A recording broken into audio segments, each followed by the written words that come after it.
ang Diyos ka nagpunta sa langit. Kita, Lord God, sa pag-usapan, yan sa kami ng dahil. Nagasimpa ka nimo, nagpasalamat.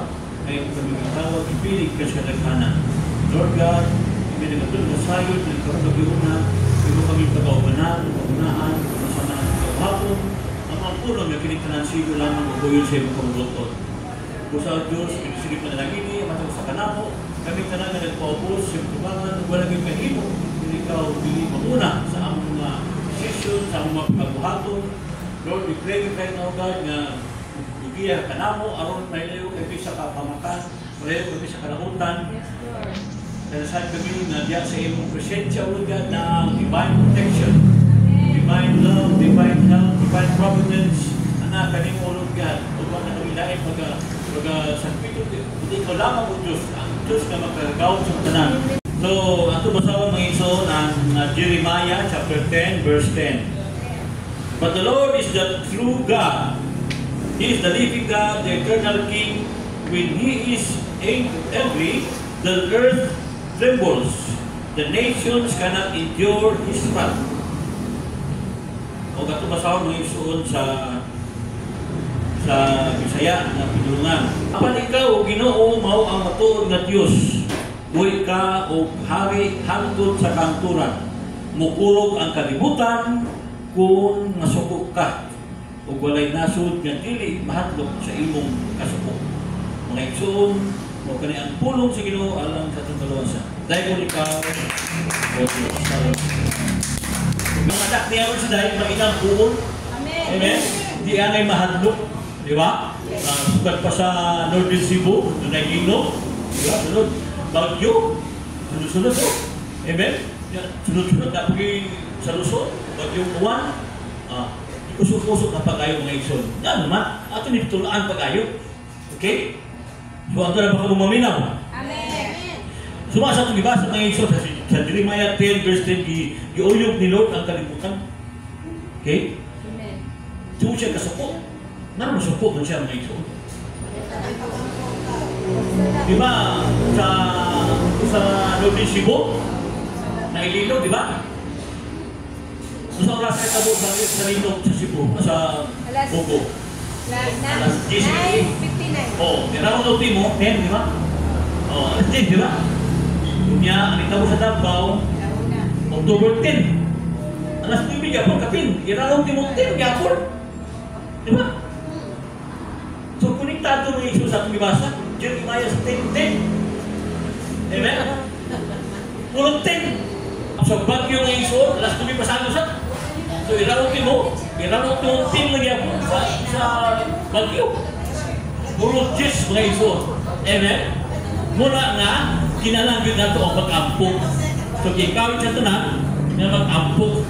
Amen? If my people will humble themselves and pray, and they see my face, will humble themselves and pray.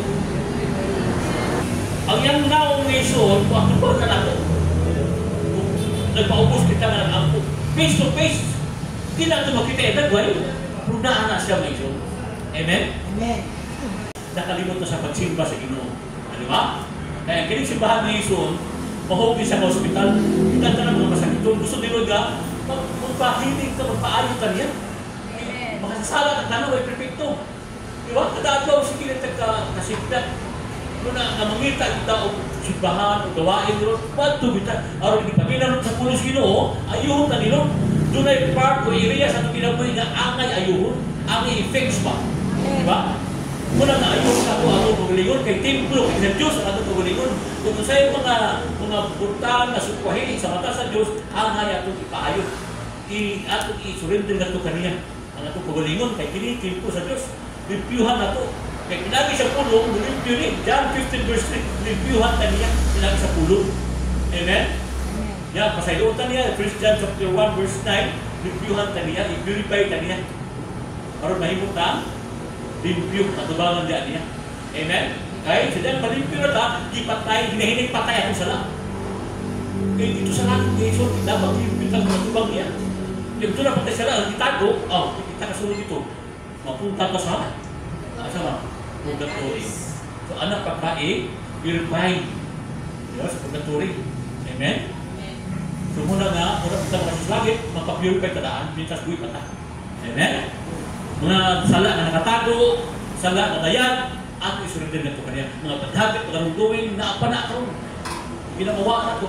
Di ba? Well, perfecto, bro. Nag-start ka. Nga may perfect, mga perfecto. Di ba? So muna may iso nga, kinalang kita nga naminaw sa Word of God, kaya makapalipin ang pagkinit. Kaya ang punong sa Ginoo, naadya atong panginatlan, diya sa punong sa Ginoo, ando na kinikahong, magbago sa kinabuhi, at nagkaluwasan ka na itong mga iso. Amen? So kita ka na mga iso, inauhang ni Lord. Ipukaw ta.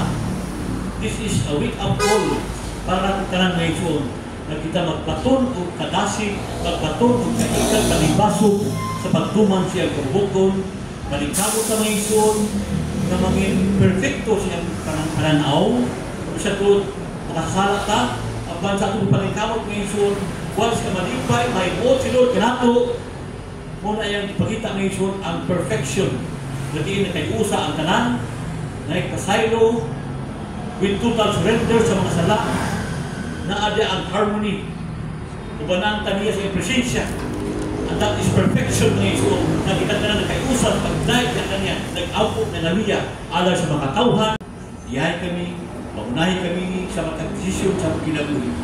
Kaya sa ating kalugan, nagyan sa imong giya, ang kasulbaran sa among mga problema. Diya sa imong giya, maangko na mo ang kalinaw, bisag asa kami nga lugar, na maabot ulog ka, ang imong presensya.